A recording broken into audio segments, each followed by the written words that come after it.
اسلام تو کہتا ہے والذین جاہدوا فینا، تو اللہ کے راستے میں بھی جد و جہد کر، تو آگے بڑھنے کا شوق پیدا کر، تو یہ توانائی پیدا کر۔ میرے نبی کریم علیہ الصلوۃ والسلام نے اپنی امت کو مایوسی سے منع کیا،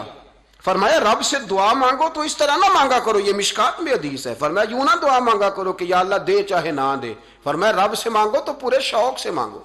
عرض کرو یا اللہ دے، تو ہی ہمیں عطا فرمائے گا، مالک عطا فرماؤ، فرمایا ذوق سے مانگو، جذبے سے مانگو۔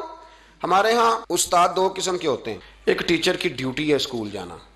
اس نے کوشش کرنی ہے کہ اگر کوئی موقع مل جائے بھاگنے کا تو اسکول سے نکل جاؤں، کوئی چکر چل جائے تو۔ میں بھی چھوٹا سا استاد ہوں، تو استاد ناراض نہ ہو مجھ سے، سمجھ لے میں اپنی تربیت کے لیے بات کر رہا ہوں، تو کسی طریقے سے نہ کوئی چکر چل جائے، کوئی فارم چلو مل جائیں، سائن کرانے چلے جاتے ہیں، کوئی ایسا چکر چل جائے صحیح نکل جائیں، یہ ایک استاد ہے۔ ایک استاد ہے اسے شوق ہے، اسے ذوق ہے پڑھانے کا، وہ جب دیکھتا ہے نا کہ یہ کچھ بچے کمزور ہیں تو وہ کہتا ہے تم نے سیکنڈ ٹائم میرے پاس بیٹھنا ہے مفت بغیر ٹیوشن کے۔ میں نے دیکھے ہیں یہ لوگ، میں نے دیکھے ہیں، استاد اوور ٹائم دیتا ہے، ٹھیک کہہ رہا ہوں جی میں؟ دیتے ہیں جناب، دیتے ہیں۔ کچھ بچوں کو استاد کہتے ہیں تو گھر آ جانا، یعنی ایک استاد ہوتا ہے، ایک پرجوش استاد ہوتا ہے، ان دو لوگوں میں فرق ہے۔ اقبال کہا کرتے تھے اگر کوئی شعیب آئے میسر تو شبانی سے کلیمی دو قدم، کہتے تھے دعا کرو کہ حضرت موسیٰ کلیم کو کوئی حضرت شعیب علیہ السلام جیسا مل جائے،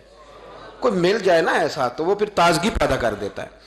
تو کچھ پرجوش، امام مالک رحمۃ اللہ علیہ کے ایک شاگرد کہتے ہیں کہ میرے استاد جو تھے وہ بڑے پرجوش تھے، علم پڑھانے میں شوق ہوتا ہے پڑھانے کا۔ یہ کچھ لوگ جمعہ پڑھاتے ہیں تو کچھ کہتے ہیں کہ ان جمعہ آ گیا تو کی کرنا ہے، ہمارے شاگردوں میں بھی ایسی ہیں، رات کو پوچھتے ہیں۔ ایک سے میں نے آج سویرے پوچھا، میں نے کہا بیٹے آج تو جمعہ پڑھانا ہے کی تقریر کرنے کے اندر، استاد جی ڈیسائیڈ نہیں کیتا، تو میں کہ بھی تو بڑا مولوی تھا نہیں ڈیسائیڈ کیتا، میں تو 8 دن پہلے ہی ڈیسائیڈ کر لینا، کیونکہ مجھے تو تیاری کرنی پڑتی ہے، بڑا علم ہوتا ہے نا لوگوں کے پاس، تو ڈیسائیڈ نہیں کرنا، بیٹھیں گے تو فر بات جاری ہو جائے گی۔ کہنے لگا نہیں وہ، میں نے کہا خدا کے بندے کہتے ہو لوگ آخر میں آتے ہیں، تم بتاؤ تم تو تیاری آخر میں شروع کرتے ہو، کچھ خدا کا خوف کریں بھائی۔ ایک استاد ہوتا ہے ایک پرجوش۔ امام مالک کے شاگرد فرمانے لگے کہ ہمارے استاد پڑھانے میں بڑے باذوق تھے، ان کا جذبہ رہتا تھا پڑھانے کا، اور کتاب سے وابستہ رہتے، پڑھنا پڑھانا مسائل دریافت کرنا، یہ شعبہ ہے نا جی ہمارا۔ جس طرح آپ جس شعبے سے وابستہ ہیں تو اگر آپ اس کو چھوڑ دیں گے نا، فزکس کا استاد بھی کہتا ہے کہ اگر رات کو میں خود پڑھوں گا نہیں تو سویرے پڑھا نہیں سکوں گا۔ تو اگر آپ وابستہ نہیں نہ رہتے اپنے شعبے کے ساتھ، نئی نئی چیزیں پیدا ہوتی ہیں، جدت آتی ہے، تو آپ کو جوش ہی نہیں ہے اس شعبے کا، تو پھر بات کیسے آگے بڑھے گی؟ تو کہتے ہیں امام مالک بڑے جب بیمار ہو گئے شدید، تو شاگرد کہتے ہیں میں تیمارداری کرنے گیا، تو میں نے جب دیکھا تو مجھے چہرہ دیکھ کے سمجھ آئی کہ امام مالک کا اب آخری وقت ہے، بڑے کمزور ہو گئے، اور معدے میں اور پیٹ میں اتنی تکلیف تھی کہ انہیں دودھ پلایا جا رہا تھا چمچ کے ساتھ، پیالے کے ساتھ، صرف دودھ پی سکتے تھے، کمزور ہو گئے۔ فرماتے میں جا کے بیٹھا، زندگی میں کبھی ایسا نہیں ہوا تھا کہ میں جاؤں اور امام صاحب کسی دینی مسئلے پر مجھ پر گفتگو نہ کریں، لیکن آج میرے دل میں خیال تھا کہ اب تو اس وقت تو ہوش ہی نہیں رہتی کوئی آدمی، لیکن کہتے ہیں میں جا کے بیٹھا ہی تھا کہ امام صاحب نے آنکھیں کھولی، فرمایا ماشاءاللہ آپ آئے ہیں، چلو یار میں ابھی کو بندہ ہی تلاش کر رہا تھا، ایک مسئلے پہ بات کرنی تھی۔ کہتے ہیں لفظ نہیں پورے ادا ہوتے ان کے، جملے ٹوٹتے ہیں، بیچارے کمزور ہو گئے، بڑھاپا ہے، ایک مسئلے پر بات کرنی تھی۔ تو فرماتے ہیں کہ میرا دل نہ اتنا نرم ہوا کہ میرے آنسو بہہ گئے۔ میں نے کہا اس حال میں بھی استاد جی آپ کو دین کی فکر ہے؟ کہنے لگے یار ایک آدمی نے مسئلہ پوچھا ہے تو اس کو حل کر کے دینا ہے، یہ رسول اللہ کا دین ہے، علماء کی ذمہ داری ہے آسان کر کے لوگوں تک پہنچائیں، ہر آدمی اس تک تو میں نے وہ دینا ہے، یہ میری وفا ہے اپنے مذہب کے ساتھ، آخری دم تک دینا۔ میں اپنی حیاتی تو قربان تھی وہاں، میری محمد بکیندے گزر گئی، یہ کرنا ہے کام، لوگوں کو آسان کر کے دین پہنچانا ہے۔ فرماتے ہیں کہ میں نے کہا استاد جی فرمائیں، کہنے لگے یار یہ حج کے موقع پر جو رمی جمار ہوتی ہے، جمرے کو شیطان کو کنکر مارے جاتے ہیں، پوچھنا یہ ہے کہ دونوں طرح سے سنت ہے، پیدل بھی مار سکتے ہیں سواری پہ بھی، تو یہ بتا کہ پیدل افضل ہے یا سواری پہ افضل ہے؟ تو کہتے ہیں میں نے کہا استاد جی میرا خیال ہے پیدل افضل ہے، لوگوں کو تکلیف کم ہوگی۔ تو کہنے لگے نہیں تو نے غلط کہا ہے،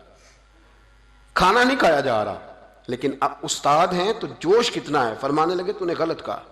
کہتے ہیں میں نے کہا پھر استاد جی سواری پہ افضل ہے اگر پیدل افضل نہیں؟ کہنے لگے نہیں تو نے پھر بھی غلط ہی کہا ہے۔ کہتے ہیں میں نے کہا حضور دونوں طرح غلط ہے تو صحیح کیسے ہے؟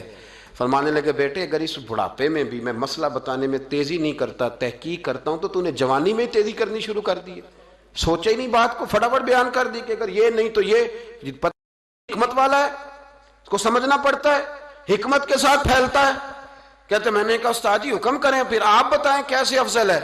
فرمانے لگے مستحب ہے، اچھا عمل ہے کہ ایک شیطان کو کنکر مار کے تو دعا مانگی جائے، اور اتنی دیر مانگی جائے جتنی دیر میں انسان 20 آیات قرآن پاک کی پڑھ لیتا ہے، اور یہ مستحب عمل ہے، یعنی کرے تو ثواب ہے، نہ کرے تو گناہ نہیں۔ مستحب ہے کہ دوسرے کو کنکر مار کے پھر دعا مانگی جائے، تیسرے کو کنکر مار کے کھڑے نہیں ہونا، دعا مانگتے مانگتے چلے جائے۔ تو فرمانے لگے مسئلہ سن، جس نے چونکہ مستحب ہے مانگے چاہے نہ مانگے، تو جس نے تو کنکر مار کے دعا مانگنی ہے نا، اس کے لیے افضل یہ ہے کہ وہ پیدل کنکر مارے، اور جس کا ارادہ دعا مانگنے کا نہیں نا، اس کے لیے افضل یہ ہے کہ وہ سواری پہ بیٹھ کے کنکر مارے۔ تو دونوں جہتیں بدل جائیں گی۔ فرماتے ہیں اس بڑھاپے اور کمزوری میں نے امام مالک کی وہ فقاہت دیکھی، اور فرماتے ہیں جب فارغ ہو کے نا امام مالک سے میں باہر نکلا، سلام لے کے میں دروازے پہ پہنچا تھا، ابھی کمرے کے دروازے پہ امام صاحب نے بلند آواز سے کلمہ پڑھا اور ان کی روح پرواز کر گئی، بلند آواز سے کلمہ پڑھا، روح پرواز کر گئی۔ اتنا دین کا جذبہ، شوق، اتنا طبیعت کے اندر درد دین کے لیے کہ آخری وقت تک مسائل دین میں غوطہ زنی، کس طرح کر کے امت کو آسان دین پہنچایا جائے۔